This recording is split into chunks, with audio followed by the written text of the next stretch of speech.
warahmatullahi wabarakatuh. Perkenalkan, kami dari kelompok 1 kelas MN19D akan menjelaskan tentang komunikasi. Sebelumnya, saya akan memperkenalkan anggota kelompok 1 terlebih dahulu.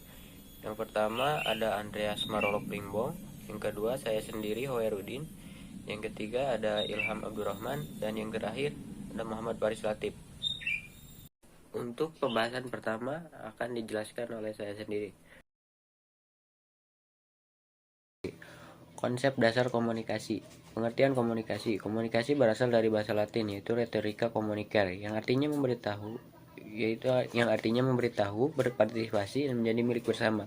Jadi dapat diartikan komunikasi artinya memberitahukan dan menyebarkan pesan agar pesan tersebut menjadi milik bersama antara orang yang menerima pesan dan yang mengirim pesan. Hakikat komunikasi agar pesan yang disampaikan menjadi milik bersama antara pengirim dan penerima. Tujuan komunikasi ada dua. Yang pertama, mempengaruhi orang lain dengan maksud tertentu. Yang kedua, merubah tingkah laku penerima pesan sesuai dengan kehendak pengirim. Untuk slide selanjutnya akan dilanjutkan oleh Andreas.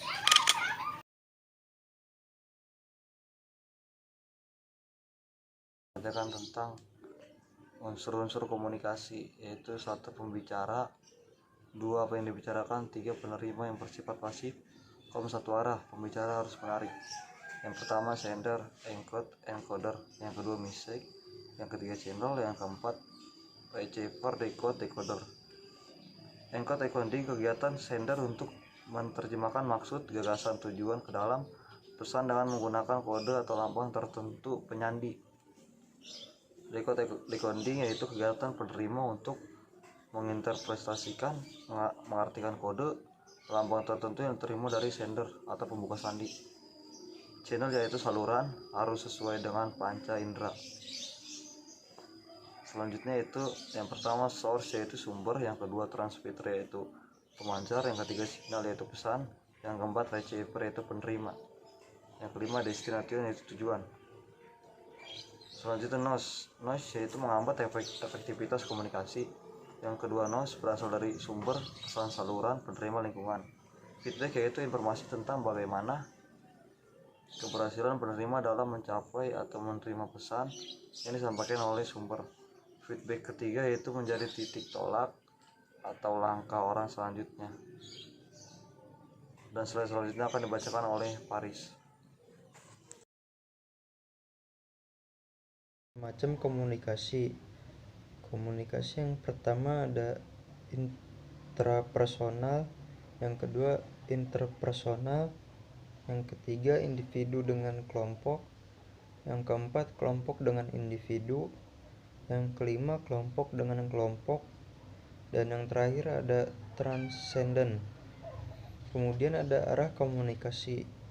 Yang pertama ada satu arah, one way traffic, top down.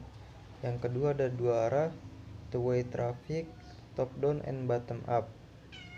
Yang ketiga ada multi arah atau kesegala arah, informal. Kemudian ada jalur komunikasi. Yang pertama ada vertikal, top down and bottom up. Yang kedua ada horizontal, satu level. Yang ketiga ada diagonal silang. Kemudian berikut gambar struktur komunikasi yang berlaku dalam organisasi. Communication network atau jaringan komunikasi. Berikut adalah gambarnya. Selanjutnya akan dilanjutkan oleh Ilham.